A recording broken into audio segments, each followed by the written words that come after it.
मित्रों, मैं Gajanan Sharma Sanskrit online classes में आप सभी का हार्दिक अभिनंदन और स्वागत करता हूं। देखिए, हम जिन विषय की चर्चा कर रहे थे, जिन पाठ्यक्रम में जिन बिंदुओं की बात कर रहे थे, आज उन्हीं बिंदुओं को आगे बढ़ाते हैं।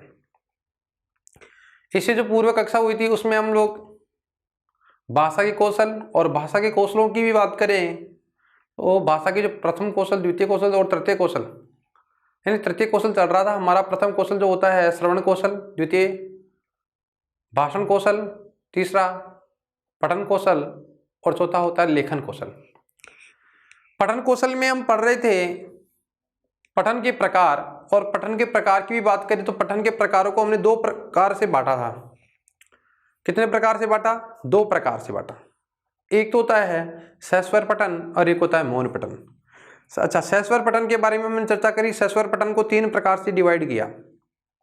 पहला आदर्श वाचन, दूसरा अनुकरण वाचन और तीसरा समवेत वाचन। आज हम उसका द्वितीय प्रकार है पठन का, जिसका नाम है मौन पठन। और मौन का मतलब होता है मुख से आवाज निकाले बिना, यानी होठों को हिलाए बिना किया जाने वाला वाचन मौन वाचन कहलाता है या मौन पठन कहलाता है। आज हम इस मौन वाचन के बारे में विस्तार से चर्चा करने वाले हैं और पठन को आगे बढ़ाएंगे। देखिए, वाचन का नाम क्या है, पठन का नाम क्या है। पठन की बात करें तो पठन का नाम क्या है? पठन का नाम है मौन पठन। क्या नाम है भाई? मौन पठन।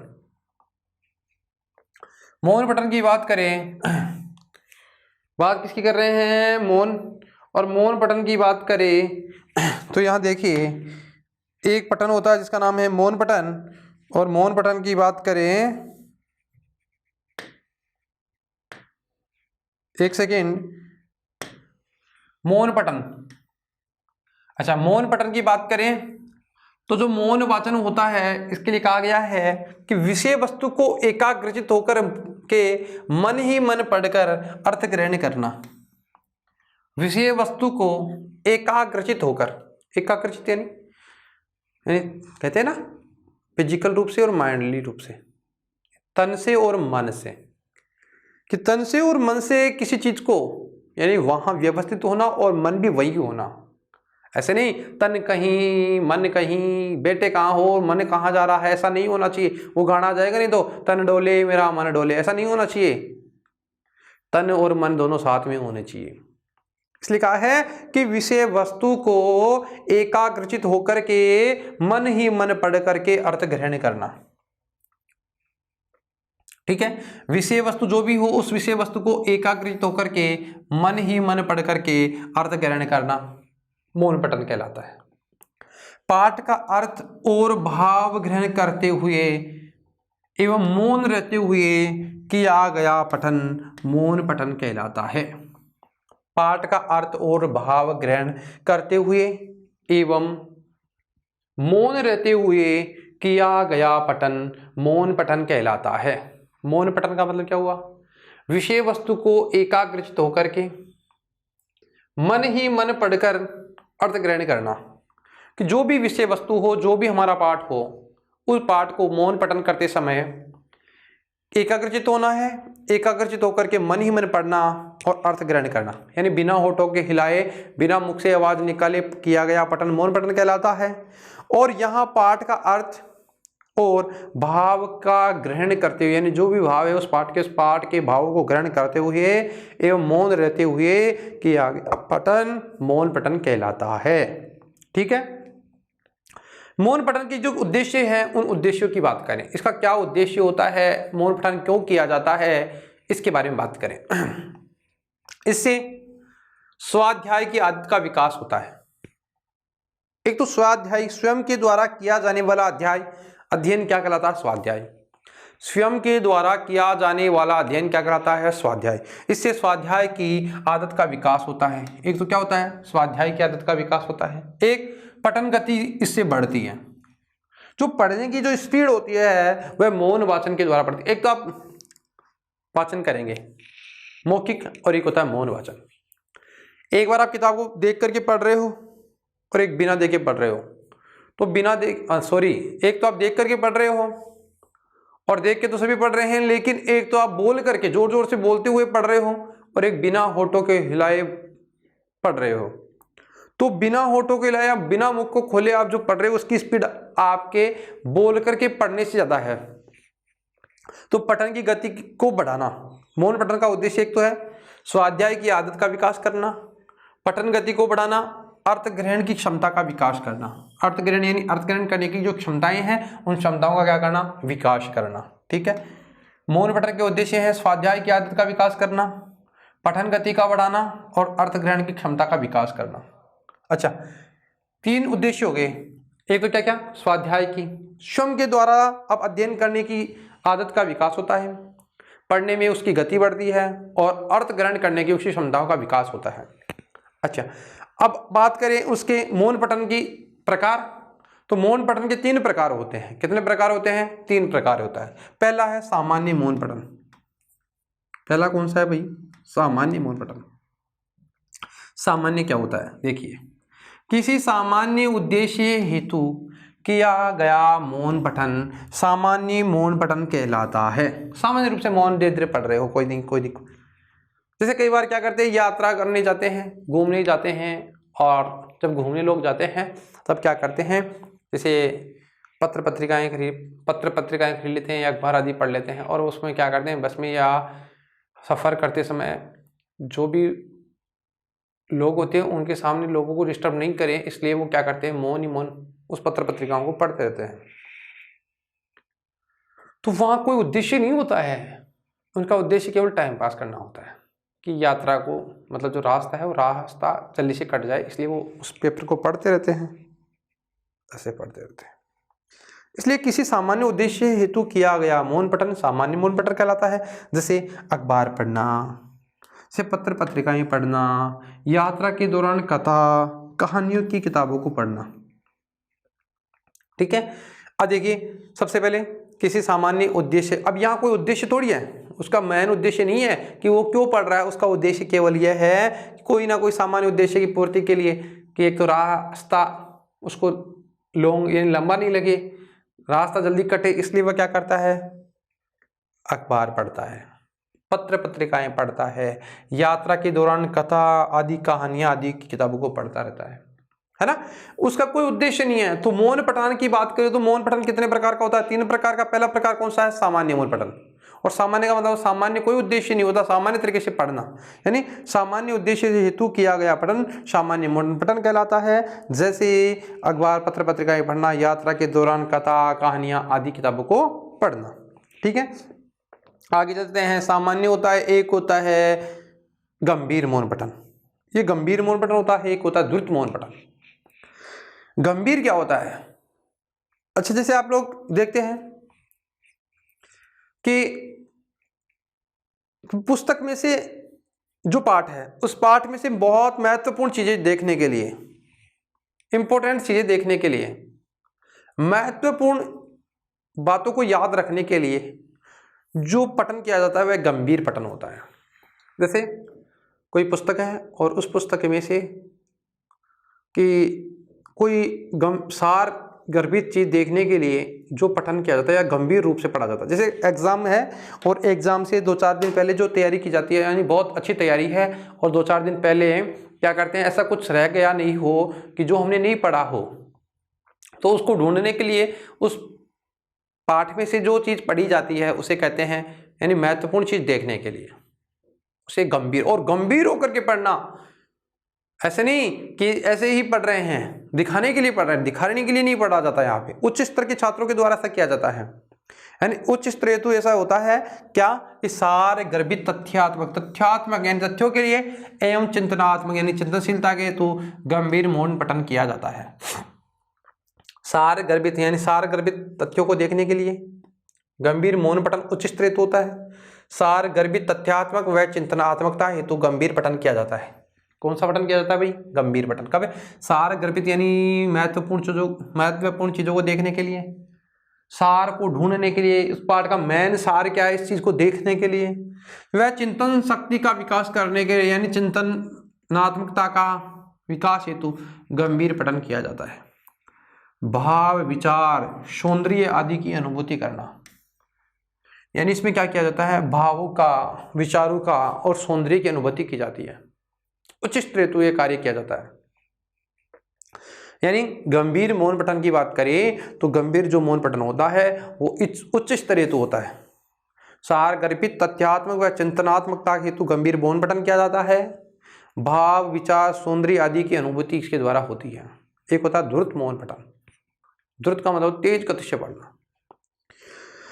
द्रुत का मतलब होता है तेज गति से पढ़ना। इसको देखो आप, तेज गति से क्या होता है, जैसे आप लोगों ने कभी देखा होगा छोटे छोटे बालक होते हैं ना, तो क्या है, कंपटीशन करते हैं पुस्तक में और ये कहते हैं कि जैसे ये किताब है, ये पुस्तक है, इस पुस्तक का इधर का पृष्ठ आपका, इधर का पृष्ठ मेरा।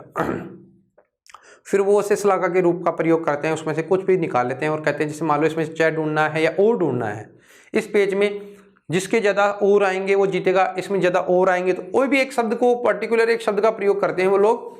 ऐसे एक बच्चे कई बार हमने देखा है गेम खेलते हैं, खेल खेलते हैं किताबों में। और क्या खेल खेलते हैं कि ये जो पुस्तक है, इस पुस्तक में से इधर के जो पृष्ठ हैं, लेफ्ट के और राइट के दोनों तरफ के पृष्ठ हो गए, एक इधर होता है एक इधर होता है, तो इस साइड के पृष्ठ मेरे मान लो, या इस साइड के मेरे, तेरे, जिसके भी होते हैं, दोनों के होते हैं। फिर उसमें से किसी भी पेज को निकाल लेते हैं ऐसे, ठीक है, निकाल के कहते हैं अब आप ढूंढिए इसमें कि मेरे और कितने, और शब्द को उन्होंने पर्टिकुलर लिया है कि इसमें ज्यादा जो और होगा वो जीतेगा। तो वो इधर वाले को ढूंढता है, वो इधर वाले को, तो पूरी किताब को पढ़ने की उनको आवश्यकता नहीं होती है, वो गंभीर भी नहीं होते हैं और वो द्रुत रूप से यानी तेज गति से वो देखते हैं, ओ इसमें और, अरे भाई इसमें मेरे इस कवर में, इस पेज में 5 और है, इधर 6 हैं, तो वो जीता है, इधर वो जीता है। तो कहने का मतलब, या किसी चीज को ढूंढने के लिए ढूंढते हैं ना, जब एग्जाम टाइम होता है और हम देखते हैं हमने यार वो चीज भूल गए, तो उसको ढूंढने के लिए क्या करते हैं, वो तेज गति से पढ़ते हैं, ओ ये रही ये चीज। या किसी चीज को एकत्रित करने के लिए, है ना, हम लोग इसका प्रयोग करते हैं, किसका, द्रुत मौन पठन का प्रयोग करते हैं। बहुत द्रुत का मतलब होता है बहुत तेज गति से पढ़ना, ठीक है। नाम क्या है, द्रुत मौन पठन। यानी विस्तृत अध्ययन के लिए और बहुत लंबे अध्ययन के लिए, बहुत अधिक पढ़ने के लिए, या सूचना एकत्रित करने के लिए, या आनंद के लिए, आनंद का मतलब खेल के लिए, कोई चीज आ गई ना, कौन सा पठन होता है, द्रुत मौन पठन होता है। विस्तृत अध्ययन के लिए, विस्तार से किसी चीज का अध्ययन करने के लिए, यानी विस्तृत रूप से पढ़ने के लिए, बहुत अधिक लॉन्ग, जिसे कहते हैं लंबी पढ़ाई होती है, बहुत दिनों से लोग पढ़ाई करते हैं ना, बड़ी कम्पिटिटिव एग्जाम देते हैं, तो उस एग्जाम के लिए लोग विस्तृत पुस्तकों का अध्ययन करते हैं, तो भी गंभीर रूप से या मौन द्रुत पढ़ाई करते हैं। विस्तृत अध्ययन के लिए, सूचनाओं को एकत्रित करने के लिए और आनंद के लिए द्रुत मौन पठन होता है। सरल व बोधगम्य विषय वस्तु को समझने हेतु, एक तो सरल व बोधगम्य विषय वस्तु को समझने हेतु शब्द या वाक्यों को खोजने के लिए भी द्रुत मौन पठन किया जाता है। आगे ना बात वही कि शब्दों को या वाक्यों को खोजने के लिए भी द्रुत मौन पठन किया जाता है, ठीक है। अच्छा, पहली बात द्रुत मौन पठन की बात करें तो विस्तृत अध्ययन के लिए, सूचना एकत्रित करने के लिए, आनंद के लिए भी किया जाता है। सरल व बोधगम्य विषय वस्तु को समझने के लिए भी किया जाता है और शब्द या वाक्यों को खोजने के लिए भी द्रुत मौन पठन किया जाता है। तो मौन पठन कितने प्रकार का हो गया भाई, 3 प्रकार का, सामान्य, गंभीर और द्रुत, ठीक है। सामान्य की बात करो, सामान्य उद्देश्य होते हैं, यात्राओं में सामान्य मौन पठन का प्रयोग किया जाता है। उच्च स्तर के छात्रों के द्वारा गंभीर मौन पठन किया जाता है और विस्तृत अध्ययन के लिए या वाक्यों को खोजने के लिए द्रुत मौन पठन किया जाता है। चलो आगे चलते हैं और हम बात करें कि ये मौन पठन जो होता क्या है। देखिए, मुख से आवाज निकाले बिना छात्रों के द्वारा पाठ का वाचन होता है, यद्यपि मौन वाचन में निरसता होती है। देखो वही बात आ गई, मुख से आवाज निकाले बिना छात्रों के द्वारा पाठ का वाचन होता है, कि मुख से आवाज बिना यानी बिना होठों को हिलाए किए जाने वाला वाचन क्या कहलाता है, मौन वाचन होता है। यह मौन वाचन जो होता है, उस मौन वाचन की बात करें तो इस मौन वाचन में निरसता होती है, कोई रस नहीं होता, कोई आनंद नहीं होता है, क्योंकि छात्र पढ़े हुए पाठ को ही पुनः पढ़ते हैं, लेकिन यहाँ अर्थग्रहण शीघ्रता से होता है, जल्दी से व्यक्ति सीख जाता है, बहुत जल्दी से बहुत सारे पाठ को कवर कर लेता है, ठीक है। समझ रही हो मेरी बात को। तो कहने का मतलब ये हुआ कि यहाँ जो पाठ होता है उस पाठ की बात करें कि यहाँ अर्थग्रहण जल्दी होता है और पाठ भी बहुत जल्दी से पूरा पढ़ लेता है।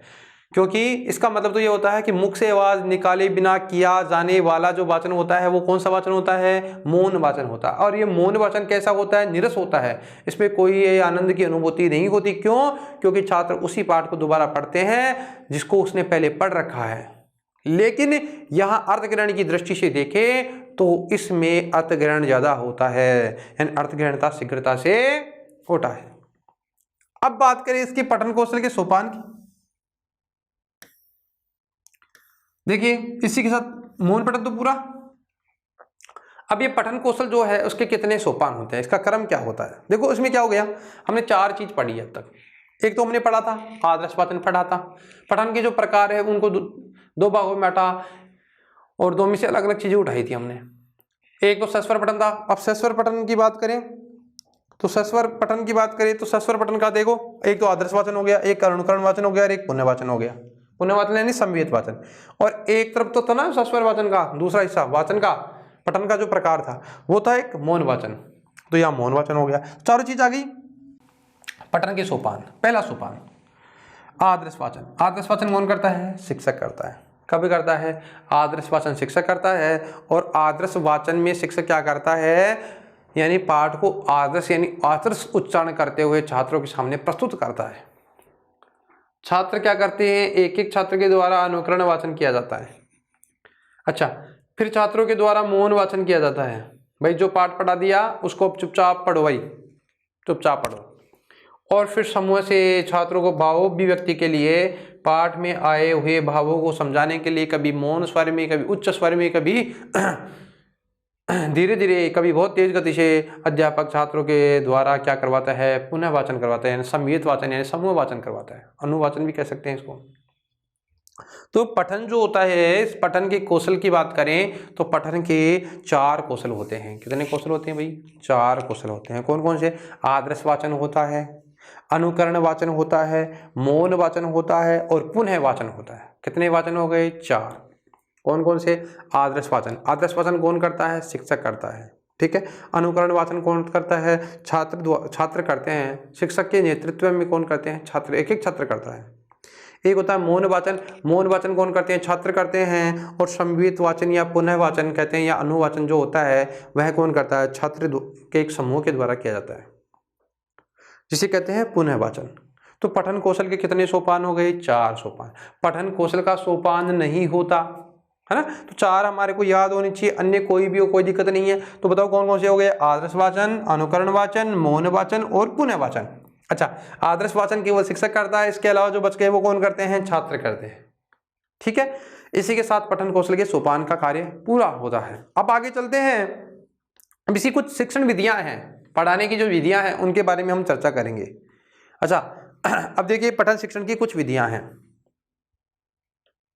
क्या है, पठन शिक्षण की विधियां। देखो सबसे पहले व्यक्ति क्या सीखता है, वर्ण सीखता है, फिर उसके बाद में पद सीखता है, फिर उसके बाद में वाक्य सीखता है। सबसे पहले भाषा की सबसे छोटी इकाई क्या होती है, वर्ण होती है। वह वर्ण सीख जाएगा छात्र, फिर उसके बाद में बताओ शब्द या पद जो होता है ना, शब्द कह सकते हैं या इसे पद कहें, पद सीखेगा। वर्ण से, वर्णों के योग को शब्द या पद कहते हैं। पद जब सीख जाएगा तो वह क्या बनाना सीख जाएगा, वाक्य। और जब वाक्य बनाना सीख जाएगा तो कथा कहानियां भी सीख जाएगा ना, कथा यह कहानी। देखो पाठ, फिर उसके बाद में पाठ होता है, फिर पाठ्य पुस्तक होती है, एक क्रम है ये। सबसे पहले भाषा की सबसे छोटी इकाई होती है वर्ण। अच्छा, वर्ण के बाद में क्या होते हैं, शब्द, शब्दों के बाद में वाक्य और वाक्य के बाद में कथा या कहानियां, ये क्रम होता है। अब हम बात करें पठन शिक्षण की विधियों की। किसकी बात कर रहे हैं भाई, पठन यानी पढ़ने के शिक्षण की जो विधियां हैं उनकी हम चर्चा करते हैं। पठन शिक्षण की विधियों की बात करें, अक्षर, न क्षरति इति अक्षर है, जिसका कभी कोई नाश नहीं होता, वो क्या कहलाता है, अक्षर कहलाता है। यानी भाषा की सबसे छोटी इकाई जो होता है वह क्या होता है, अक्षर या वर्ण होता है। क्या होता है, वर्ण। इसे हम कहते हैं वर्ण बोध विधि या वर्ण विधि। क्या कहते हैं, वर्ण विधि। सबसे प्राचीन वर्ण प्रधान होता है, ये सबसे प्राचीन है। कौन सी विधि, वर्ण विधि। क्यों, क्योंकि वर्ण का ज्ञान दिया जाता है। सबसे छोटी इकाई, भाषा की सबसे छोटी इकाई क्या होती है, वर्ण। और वर्ण का ज्ञान दिया जाता है। वर्ण का प्रधान है, यहाँ वर्ण बोध विधि है, सबसे प्राचीन वर्ण प्रधान है, सबसे प्राचीन विधि है और वर्ण प्रधान है, वर्णों की यहाँ प्रधानता होती है। सबसे पहले वर्णमाला में एक एक वर्ण का ज्ञान दिया जाता है। देखिए, सबसे पहले वर्णमाला में एक एक वर्ण का क्या दिया जाता है, ज्ञान दिया जाता है। फिर उसके बाद में धीरे धीरे शब्द का पठन और फिर वाक्यों का पठन होता है। देखो, पहले वर्ण का, फिर पद का, फिर वाक्य का, 3 चीज हो गई ना। देखिए, पठन शिक्षण की विधियों की बात करें तो सबसे पहले विधि का नाम है वर्ण विधि या अक्षर बोध विधि या वर्ण बोध विधि। अक्षर का मतलब होता है भाषा की सबसे छोटी इकाई, या वर्ण को भी हम कह सकते हैं भाषा की सबसे छोटी इकाई। अच्छा, सबसे पहले देखो, जब वर्ण को सिखाएंगे तो सबसे प्राचीन क्या है, वर्ण है, तो सबसे प्राचीन विधि है। अच्छा, वर्ण प्रधान विधि है। पहले वर्णमाला में एक एक वर्ण का ज्ञान दिया जाता है, फिर धीरे धीरे दीर्घ शब्दों का ज्ञान दिया जाता है, फिर वाक्यों का पठन होता है। फिर वाक्यों का क्या होता है भाई, पठन होता है। अच्छा, तो इसका मतलब इसका क्रम क्या हो गया, सबसे प्राचीन विधि है, ठीक है, वर्ण प्रधान विधि है।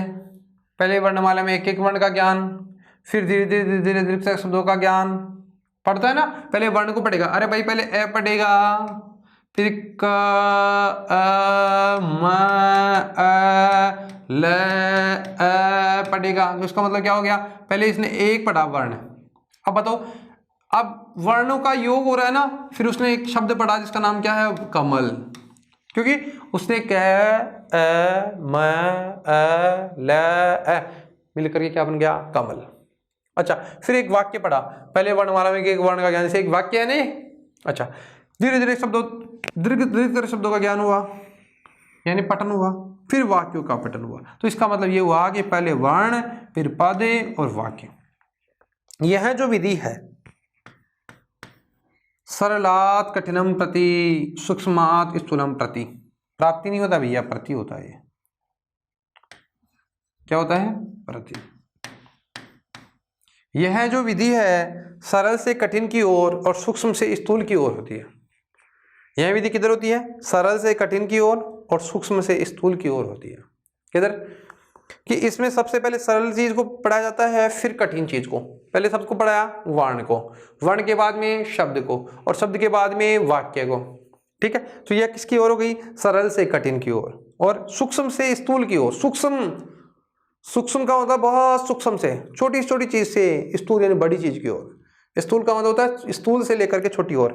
तो पठन शिक्षण की जो विधि है, पहली विधि उसका नाम क्या है, वर्णबोध विधि या अक्षरबोध विधि, जिसमें सबसे पहले वर्णों का ज्ञान, वर्णों को पढ़ाया जाता है, फिर वर्णों से धीरे धीरे शब्दों को, और शब्दों के बाद में वाक्यों को। तो इसका मतलब यह हुआ, यह विधि सरल से कठिन की ओर शिक्षण सूत्र पर आधारित है, या सूक्ष्म से स्थूल की ओर शिक्षण सूत्र की ओर आधारित है। शिक्षण सूत्र क्या है, सरल से कठिन की ओर, सूक्ष्म से स्थूल की ओर, पहली विधि। दूसरी विधि की बात करें, दूसरी विधि का नाम है पद विधि या शब्द शिक्षण विधि। पद शिक्षण विधि या पद पद्धति। अच्छा, पहला वर्ण था तो दूसरा क्या बन गया, पद। तो दूसरी विधि कौन सी हो गई, पद पद्धति। इसका नाम क्या हो गया, पद पद्धति। पद पद्धति या शब्द शिक्षण विधि, इसकी बात करें, चिन्हों के माध्यम से शब्दों का ज्ञान दिया जाता है। छोटे छोटे चिन्हों के माध्यम से, यानी वर्णों के समूह को जोड़ करके शब्दों का ज्ञान दिया जाता है ना।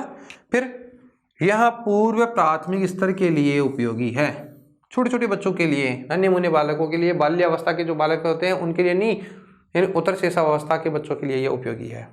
पूर्व प्राथमिक स्तर के लिए उपयोगी है। देखो और पढ़ो, यानी देखो और पढ़ो, यानी उनको क्या करते हैं, ऐसा कोई चित्र आदि का प्रयोग किया जाता है और कहता है इसको देखो और पढ़ो बेटा, है ना। तो देखो और पढ़ो विधि का इसमें क्या किया जाता है, अनुसरण किया जाता है। श्रेष्ठ विधि है पूर्व प्राथमिक एवं प्राथमिक स्तर के लिए सर्वश्रेष्ठ विधि है, उस विधि का नाम क्या है, पद शिक्षण विधि या शब्द शिक्षण विधि। इसका प्रत्यक्ष उपागम में प्रयोग होता है। प्रत्यक्ष का मतलब होता है आमने सामने, जो भी होता है आमने सामने होता है, उसका उपागम यानी प्रत्यक्ष रूप से उपागम होता है इस विधि में। इस विधि का नाम क्या है, प्रत्यक्ष उपागम में इसका प्रयोग होता है। पद्य शिक्षण या शब्द शिक्षण विधि की बात करें तो इस विधि में चिन्हों के माध्यम से शब्दों का ज्ञान दिया जाता है। किसके माध्यम से? चिन्हों के माध्यम से शब्दों का ज्ञान। पूर्व प्राथमिक स्तर के लिए उपयोगी है। देखो और पढ़ो विधि श्रेष्ठ विधि है। किसके लिए? पूर्व प्राथमिक व प्राथमिक स्तर के लिए सर्वश्रेष्ठ विधि है। प्रत्यक्ष उपागम में इसका क्या होता है? प्रयोग होता है। दूसरी विधि का नाम क्या है? पद शिक्षण विधि। पहली विधि का नाम क्या था? वर्ण विधि।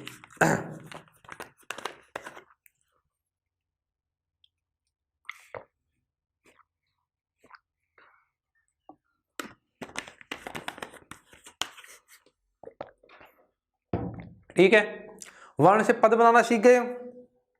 जब पद बनाना सीख गए तो पद किन के लिए उपयोगी है?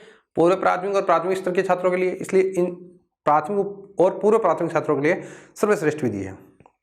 आगे चलिए, अब एक वाक्य विधि होती है जिसका नाम है वर्ण पद वाक्य। वाक्य विधि या वाक्य पद्धति। अब वहां वाक्य पे अब देखो, वर्ण के आधार पर होता पठन, फिर वर्ण का पद के आधार पर पठन होता, और यहाँ वाक्यों के आधार पर पठन होता है। अच्छा, एक बात है, ये वाक्य बनाना छात्र सीख जाते हैं, पद सीख जाते हैं, तो वाक्य के आधार पर उसका क्या होता है? पठन होता है। लेकिन वाक्य में प्रयुक्त पदों का पूर्व ज्ञान आवश्यक है। जो वाक्य हमारे सामने आ रहे हैं उन वाक्यों का हमें पूर्व ज्ञान होना चाहिए, क्योंकि सबसे पहले वर्ण सीख गए, उसके बाद शब्द बनाना सीख गए, तो शब्द बनाना सीख गए तो उसके बाद में तो वाक्यों का ज्ञान होगा। इसलिए वाक्य विधि को जानने से पहले हमें शब्दों का ज्ञान आवश्यक है। और शब्द को हम कह सकते हैं पद, तो पदों का ज्ञान बहुत आवश्यक है। इसलिए डायरेक्ट इस विधि को आप नहीं पढ़ सकते, इसके लिए हमें पहले पदों को पढ़ना पड़ेगा, और पदों को पढ़ने से पहले हमें वर्ण को पढ़ना पड़ेगा। संरचनात्मकता का उपागम में इसका प्रयोग होता है। संरचनात्मक का मतलब क्रिएट का मतलब संरचनात्मकता का इसमें उपागम का प्रयोग होता है, क्योंकि वाक्यों में के आधार पर इसका पठन होता है। लेकिन वाक्य में प्रयुक्त पदों का पूर्व ज्ञान आवश्यक है। संरचनात्मक उपागम में इसका प्रयोग होता है। सर्वाधिक महत्वपूर्ण है क्योंकि इसमें ही अर्थबोध की अनुमिति होती है, क्योंकि बिना वाक्य के किसी शब्दों का या उसका अर्थ का ज्ञान नहीं होता है। इसलिए यह महत्वपूर्ण इसलिए है क्योंकि वाक्यों के द्वारा ही उस पद्य का, उस वाक्यों का अर्थबोध की अनुमिति, अर्थ का ज्ञान होता है, इसलिए महत्वपूर्ण है। अच्छा, जब महत्वपूर्ण है तो यह माध्यमिक एवं उच्च स्तर के लिए भी उपयोगी है। अच्छा, किसके लिए उपयोगी है भाई? माध्यमिक एवं उच्च स्तर की कक्षाओं के लिए श्रेष्ठ विधि है। 3 स्तर हो गए, 3 ही विधियां हो गई। अच्छा, पहली जो विधि हमने पढ़ी थी उस विधि का नाम था वर्ण विधि। अच्छा, वर्ण विधि की बात करें तो वर्ण विधि जो थी उस विधि की बात करी, उसमें वर्णों का ज्ञान हुआ। दूसरी विधि थी, उसका नाम था पद विधि। पद विधि में क्या होता है? पदों का ज्ञान हुआ। और तीसरी विधि है जिसका नाम है वाक्य विधि। अच्छा, वाक्य विधि में क्या होता है? वाक्यों के आधार पर पठन होता है, लेकिन वाक्य में प्रयुक्त पदों का पूर्व ज्ञान आवश्यक है। वाक्य में पढ़े गए पदों का पूर्व ज्ञान आवश्यक है। संरचनात्मक उपागम में इसका प्रयोग होता है। यह सर्वाधिक महत्वपूर्ण सर्वाधिक महत्वपूर्ण इसलिए है क्योंकि इसमें ही अर्थबोध की अनुमिति हो जाती है, हमें अर्थ का बोध हो जाता है, इसलिए अर्थबोध की अनुमिति इसी विधि में होती है। और माध्यमिक एवं उच्च स्तर की कक्षाओं के लिए यहाँ श्रेष्ठ विधि भी है। किन के लिए श्रेष्ठ विधि है? माध्यमिक एवं उच्च स्तर की कक्षाओं के लिए श्रेष्ठ विधि है। कौन सी विधि? वाक्य विधि। इससे पहले जो विधियां पढ़ी, देखिए, एक विधि का नाम था अक्षरबोध विधि, ठीक है। एक विधि पढ़ी पद्य शिक्षण विधि, जो श्रेष्ठ विधि है पूर्व प्राथमिक एवं प्राथमिक स्तर के लिए। अच्छा, एक विधि है वाक्य पद्धति, जो माध्यमिक एवं उच्च माध्यमिक यानी उच्च स्तर की कक्षाओं के लिए भी श्रेष्ठ विधि है। अच्छा, एक चौथी विधि है जिसकी हम बात करें, कथा पद्धति। कथा, अब यहाँ कथा पद्धति की बात करें या कथा विधि की बात करें तो सुनी हुई जो भी कथाएं होती है उन कथाओं को सरल रूप से प्रस्तुत करना। कथाओं को क्या करना? सुनी हुई कथा को भाषा के माध्यम से सरल शब्दों में सुनाया जाता है। जो भी सुनी हुई कथा होती है उस कथा को भाषा के माध्यम से, जो भी उसकी भाषा है, हिंदी हो, संस्कृत हो, अंग्रेजी हो, उर्दू हो, पंजाबी हो, जो भी देश की 22 भाषाएं हैं उन 22 भाषाओं की बात करें, भाषा के माध्यम से सरल शब्दों में सुनाया जाता है। जो भी सुनी हुई कथाएं होती है उस सुनी हुई कथा को भाषा के माध्यम से सरल शब्दों में सुनाया जाता है। वाक्य छोटे छोटे पद परिचित हो। वाक्य ऐसे हो जो छोटे छोटे हो और पद से परिचित हो। इस वाक्य में कौन सा पद है, यानी संज्ञा, सर्वनाम, विशेष्य, विशेषण आदि का ज्ञान होना चाहिए।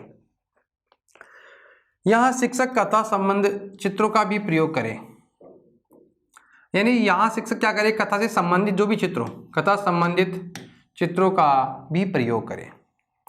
जो भी कहानी चल रही है, जो भी कहानी पढ़ने वाले हैं या पढ़ाने वाले हैं, उससे संबंधित जो भी चित्र आने वाले हैं तो उन चित्रों का भी प्रयोग करना चाहिए। जैसे कहानी आपने पढ़ी होगी, से सृष्टि करो वाली इंग्लिश में पढ़ी होगी, प्यासा कौवा, है ना। तो आप लोग देखते हैं कि उसमें उस चित्र को देखने से ही व्यक्ति को पता लग जाता है, छात्रों को पता लग जाता है कि यह कहानी क्या है, क्योंकि वहां पर बहुत से आसपास में कंकड़ होते हैं, वहाँ एक मटकी होती है, मटकी के पास में कौवा बैठा होता है कौवा बैठा होता है, और वह कौवा उसमें मटकी में एक दूसरे चित्र में वह कौवा क्या करता है, अपनी चोंच में कंकड़ जो पत्थर हैं, छोटे छोटे पत्थर हैं, उनके टुकड़ों को उस मटकी में डालता है, पानी ऊपर आता हुआ दिखाई देता है। तो इसका मतलब ये होता है कि वह एक चित्र है, चित्र के माध्यम से उस कहानी को हम समझ सकते हैं। तो कहने का मतलब ये हुआ कि कथा पद्धति जो है, कथा जो है, कहानी की जो विधि है, उस कहानी विधि में क्या होता है, सुनी हुई कहानियों को या कथाओं को भाषा के माध्यम से सरल शब्दों में सुनाया जाता है।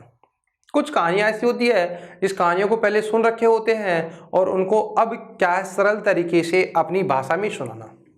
दूसरी, वाक्य छोटे छोटे होते हैं जिससे छात्र पदों से परिचित होते हैं। वाक्य छोटे छोटे पद परिचित हों, यहाँ शिक्षक कथा संबंधित चित्रों का भी प्रयोग करें। और कई बार क्या है कि कोई ऐसी कहानी सुनाता है तो उसमें चित्र का भी क्या कर सकता है, प्रयोग कर सकता है, जैसे हमने अभी चर्चा करी। इसी के साथ हमारी जो विधियां थी पठन कौशल की, वो पूर्ण होती है। और पठन कौशल की हमने कितनी विधियों का प्रयोग किया है, 4। सबसे पहले वर्ण, उसके बाद में पद, उसके बाद में वाक्य, और वाक्य से कथा। ठीक है। अब पठन कौशल के विकास हेतु उपाय क्या करना चाहिए, कैसे इसका प्रयोग करना चाहिए। सबसे पहले पढ़ने के समय हमें क्या क्या ध्यान रखना चाहिए, ध्यान रखने योग्य बातें। अंगुली निर्देश के साथ पठन। जब भी पढ़े, अंगुली का निर्देश ऐसे, अंगुली निर्देश के साथ पठन, यानी अंगुली निर्देश करते हुए, अंगुली से निर्दिष्ट करते हुए, निर्देश करते हुए पढ़े, जिससे छात्रों को भी इसका बोध हो। शब्दों का परिवर्तन करके पठन और शब्दों को परिवर्तित करते हुए पढ़ना चाहिए। प्राथमिक स्तर पर उच्चारण को सुधारने का प्रयास किया जाना चाहिए। प्राथमिक स्तर पर जो उच्चारण होता है, उस उच्चारण को सुधारने का क्या किया जाना चाहिए, प्रयास किया जाना चाहिए, अन्यथा वह अशुद्धि स्थायी हो जाती है। यदि प्राथमिक स्तर पर ही छात्रों को हमने जो अशुद्धियां होती है उस अशुद्धियों को ठीक नहीं करवाया तो वह अशुद्धि उनके लिए हमेशा स्थायी हो जाती है। इसलिए हो जाती है, देखिए, इसलिए पढ़ते समय इन चीज़ों का, या छात्रों को पढ़ाते समय इन चीज़ों को बहुत ध्यान रखने चाहिए और ध्यान रखने योग्य बातें। अंगुली निर्देश के साथ पढ़ाना, शब्दों को परिवर्तित करके पढ़ाना, और प्राथमिक स्तर पर पढ़ाते समय अशुद्धियों का विशेष ध्यान रखना कि अशुद्धि नहीं हो जाए, अन्यथा उन छात्रों के लिए वह अशुद्धि स्थायी हो जाएगी। जैसे आप लोगों ने, जैसे मैं तो मेरी बात करूं, जो कक्का गए होता ना, कक्का जिसे आप कहते हैं, आप मुझे ये बताइए, बहुत से छात्रों को भी देखा है, बहुत से लोगों को देखा है कि वो पढ़ते आए हैं। पहले हम लोगों ने प्राथमिक कक्षाओं में ऐसे ही पढ़ा, पूर्व प्राथमिक कक्षाओं में, कैसे कबूतर, कैसे खरगोश, गैसे गाय, गैसे घड़ी, अणे खाली। अब वो खाली है, भरी नहीं है खाली। जैसे चरखा, जैसे छत्ता, जैसे जहाज, जैसे झंडा, अणे खाली, फिर अण खाली हो गई। अच्छा, टैसे टमाटर, टैसे टटा, डैसे दलिया, डैसे ढक्कन, अणे खाली। तो अणे खाली का मतलब क्या है, ये आज तक समझ में नहीं आया, क्योंकि पूर्व प्राथमिक कक्षा में जो पढ़ाया गया ज्ञान है वो स्थायी हो जाता है, इसलिए स्थायी नहीं हो, इसलिए अशुद्धियों को ठीक करवाने का प्रयास करना चाहिए और अशुद्धि नहीं करवानी चाहिए। अब पता लगा है इस चीज का अणे खाली नहीं होता है, वो न ये होता है, क ख ग घ ङ, है ना, क ख ग घ ङ, है ना, च छ ज झ य, ट ठ ढ ढ ण, ऐसे होता है ना।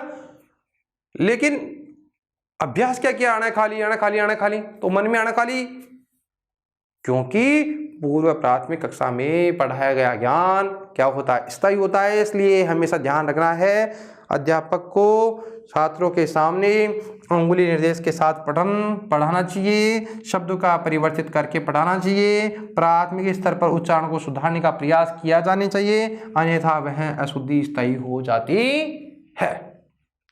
इसी के साथ हमारा जो पठन कौशल था वह पूर्ण होता है। और भाषा का जो अंतिम कौशल है, भाषा कौशल की बात करें, भाषा के जो कौशल है उन कौशलों का जो अंतिम कौशल है उस कौशल की बात करें तो उसका नाम क्या था, लेखन कौशल, लिखना। और अब हम प्रारंभ करते हैं अंतिम कौशल का, और अंतिम कौशल का नाम है लेखन कौशल। कौशल का नाम क्या है भाई, लेखन कौशल। लेखन का मतलब होता है लिखना, लेखन का मतलब क्या होता है, लिखना। सुनना, बोलना, पढ़ना और लिखना। तो भाषा का जो अंतिम कौशल है, जिसे चतुर्थ कौशल कहें या अंतिम कौशल कहें, भाषा का अंतिम कौशल कौन सा होता है, लेखन कौशल। परीक्षा में ऐसा पूछ लिया जाता है कई बार कि प्रथम कौशल कौन सा होता है, सुनना, और अंतिम कौन सा होता है, लिखना। तो श्रवणम, भाषणम, पठनम, लेखनम, भाषा का कौशल का सबसे अंतिम कौशल जो होता है उसका नाम है लेखन कौशल। लेखन कौशल की बात करें अर्थ की, तो शब्द लिपि पूर्वकम लिखित्वा अभिव्यक्तिकरणम, शब्दों को लिपि पूर्वक लिखकर अभिव्यक्त करना। अच्छा, पठितस्य लिखिता अभिव्यक्ति, पठितस्य लिखिता अभिव्यक्ति, पढ़ करके, पढ़े हुए को लिख करके अभिव्यक्त करना, या अपने मंतव्य को लिपि रूप से संप्रेषित करना। इसका मतलब ये हुआ कि शब्द लिपि पूर्वकम लिखित्वा, शब्दों को लिपि पूर्वक लिख करके अभिव्यक्त करना। इसका मतलब ये हुआ शब्दों को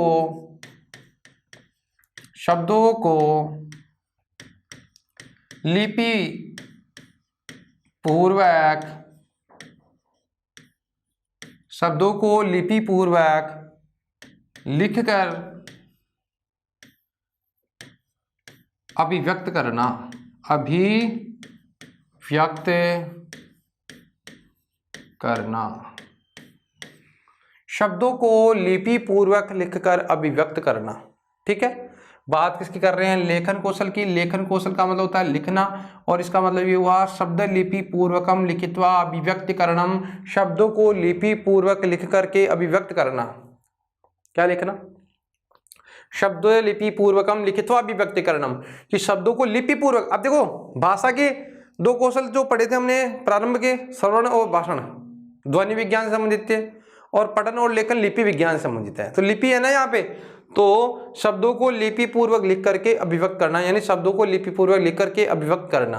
ठीक है, और जो पढ़ा था, पठन लेखन का ही बाद में लेखन कौशल होता है ना, तो पठित से, पढ़े हुए को, लिखिता अभिव्यक्ति, पढ़े हुई चीज को लिख करके अभिव्यक्त करना। इसका मतलब ये हुआ पठित से यानी पढ़े हुए को लिख करके अभिव्यक्त करना, अभिव्यक्त करना। जो पढ़ा है, पढ़े हुए को लिख करके अभिव्यक्त करना। उद्देश्य क्या है, लेखन कौशल के उद्देश्य की बात करें तो उद्देश्य हो गया पढ़े हुए को लिख करके अभिव्यक्त करना, और अर्थ की बात करें तो शब्दों को लिपि पूर्वक लिख करके अभिव्यक्त करना, है ना। अच्छा देखिए, शब्दों को लिपि पूर्वक लिखकर अभिव्यक्त करना, तो ये हो गया उसका अर्थ, शब्द लिपि पूर्वकम लिखित्वा अभिव्यक्तिकरणम, और उद्देश्य हो गया पठितस्य लिखिता अभिव्यक्ति, पढ़े हुए को लिख करके अभिव्यक्त करना। ठीक है, इसका मतलब ये हुआ अपने मंतव्य को, मन का मंतव्य का होता है मन के विचारों को, मंतव्य का मतलब होता है अपने मन के विचार, अपने मंतव्य को लिपि रूप से संप्रेषित करना। संप्रेषित का मतलब विचारों को प्रदान करना, अपने मन के जो भी विचार है उन विचारों को लिपि के रूप से लिख करके उनको संप्रेषित करना, यानी भेजना। प्रेषित का मतलब आगे भेजना, यानी विचारों को आदान प्रदान करना। अपने मन के विचारों को लिपि रूप से संप्रेषित करना, यानी प्रेषित करना या विचार जो भी हैं उन विचारों को आदान प्रदान करना। ठीक है, अंतिम कौशल की बात करूं, चारों कौशलों में अंतिम कौशल यानी अंतिम लेखन कौशल होता है। यानी चारों कौशलों में अंतिम कौशल यानी अंतिम कौन सा है? अंतिम लेखन कौशल। चारों कौशलों में अंतिम कौशल लेखन कौशल है। कौन सा कौशल है? लेखन कौशल है। भाषा को लिपिबद्ध करना ही लेखन है। जो मन में विचार होते हैं उन विचारों को लिपि यानी लिपिबद्ध करना, लिखित रूप से व्यवस्थित करना, सुव्यवस्थित करना ही लेखन कौशल होता है ना। भाषा को लिपि के रूप में, लिपि में बद्ध करना या बंद करना ही लेखन है। भाषा को लिपिबद्ध करना ही क्या है? लेखन है। भाषा के स्वरूप को स्थायित्व प्रदान किया जाता है। अच्छा, लिखने से भाषा क्या हो जाती है? स्थायी हो जाती है। अच्छा, जब तक लिखेंगे नहीं तब तक अस्थायी होता है ना। तो भाषा के स्वरूप को स्थायित्व प्रदान किया जाता है और यहाँ वर्तनी का बहुत महत्व है ना, इसलिए बहुत ध्यान रखने योग्य बातें हैं। यहाँ वर्तनी का महत्व है। वर्तनी का मतलब शुद्ध और अशुद्ध का बहुत महत्व है। ठीक है, लेखन कौशल की बात करें, लेखन का मतलब होता है लिखना। अर्थ की बात करें, शब्द लिपि पूर्वकम लिखित्वा अभिव्यक्तिकरणम, शब्दों को लिपि पूर्वक लिख करके अभिव्यक्त करना। उद्देश्य की बात करें तो उद्देश्य की बात है तो पठितस्य लिखिता अभिव्यक्ति, यानी पढ़ा हुआ है उसको लिख करके अभिव्यक्त करना। पठितस्य यानी पढ़े हुए को लिख करके अभिव्यक्त करना या अपने मंतव्य को लिपि रूप से संप्रेषित करना। अच्छा, दूसरी बात, लेखन जो कौशल होता है, इस कौशल की बात करें तो चारों कौशलों में सबसे अंतिम कौशल होता है। इस अंतिम कौशल की बात करें तो अंतिम कौशल कौन सा है? लेखन कौशल। भाषा को लिपिबद्ध करना ही लेखन है। जो हमने भाषा अब तक पढ़ी थी उसको लिपि रूप में व्यवस्थित करना ही क्या है? लेखन है।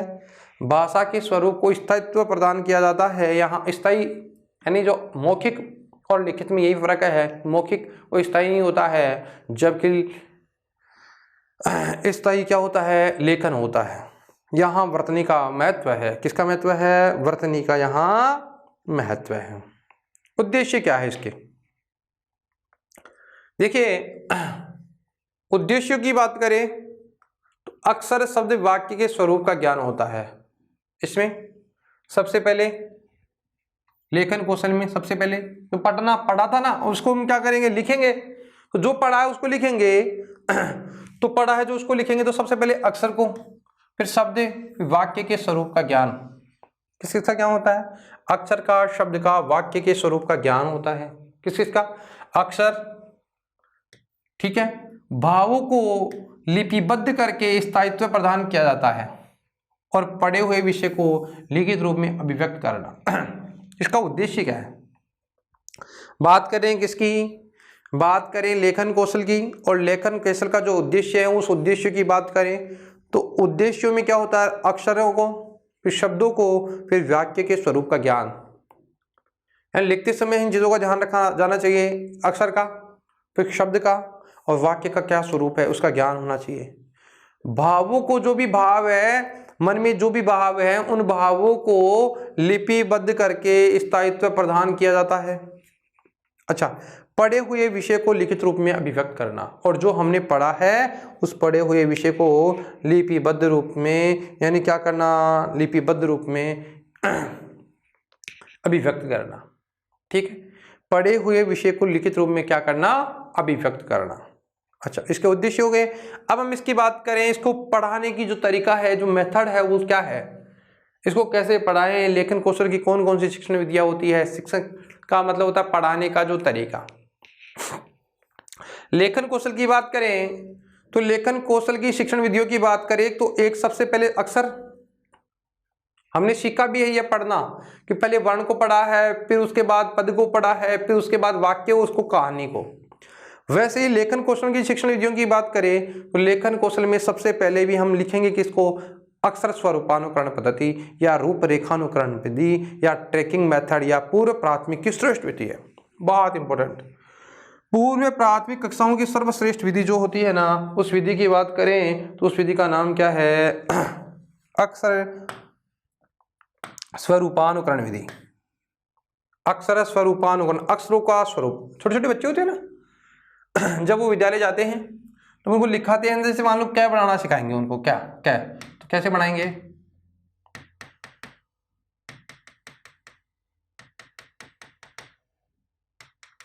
जैसे ए,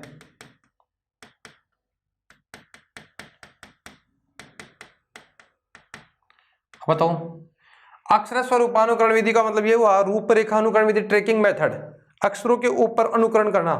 अब बताओ यहाँ अक्षरों के ऊपर अनुकरण करेंगे तो ऐसे ही देखो, छोटे बच्चे क्या करते हैं, सबसे पहले फिर लाइन खींचते हैं, फिर ये लाइन खींचते हैं ऐसे, फिर उसके बाद में ये वाला कार्य करते हैं, और क्या बनता है क। जैसे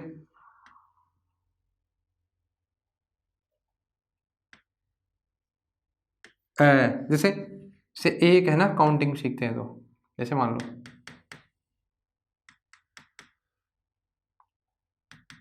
हाँ, तो मैथ सिखाने वाले क्या करते हैं उनको ऐसे एक। तो कहने का मतलब छोटे बालकों के लिए, नन्हे मुन्ने जो बालक होते हैं उनके लिए सबसे इंपॉर्टेंट जो विधि होती है उस विधि का नाम क्या है? अक्षर स्वरूपानुकरण विधि, या ट्रैकिंग मेथड, या रूपरेखा, रेखाओं को खींचना। जैसे लाइन बनाना सिखाना उनको, जैसे ये लाइन ऐसी होती है, जैसे ऐसे, जैसे कोई भी लाइन हो, जैसे टी बनाना ऐसे, ठीक है। तो अक्षर स्वरूपानुकरण विधि, लेखन कौशल के शिक्षण विधियों की बात करें तो सबसे पहले अक्षर को स्वरूप अनुकरण करना, अक्षरों को स्वरूप यानी अक्षरों का जो स्वरूप है उस स्वरूप में अनुकरण विधि या रूपरेखानुकरण विधि, इसे कहते हैं ट्रैकिंग मेथड। एवं ये पूर्व प्राथमिक की श्रेष्ठ विधि है। छोटे मोटे जो बालक होते हैं, सबसे छोटे बालक पूर्व प्राथमिक वाले छात्र के बालक होते हैं, उन बालकों की सर्वश्रेष्ठ विधि कह सकते हैं, इसको श्रेष्ठ विधि कह सकते हैं, ठीक है। पूर्व प्राथमिक व प्राथमिक कक्षाओं हेतु उपयोगी होती है। यह सबसे छोटे यानी प्रथम कक्षा से लेकर पूर्व प्राथमिक व प्राथमिक कक्षाओं हेतु उपयोगी है। वर्क बुक में छपे वर्णों की बिंदुमाला पर पंक्तियों के द्वारा जुड़ाव करके वर्णों का लेखन, ठीक है, सर्वाधिक रुचिकर पद्धति है।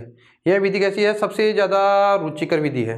देखिए यहाँ क्या करता है छात्र, जैसे कमल बना रखा है ना, एक बार समझने के लिए देखिए, जैसे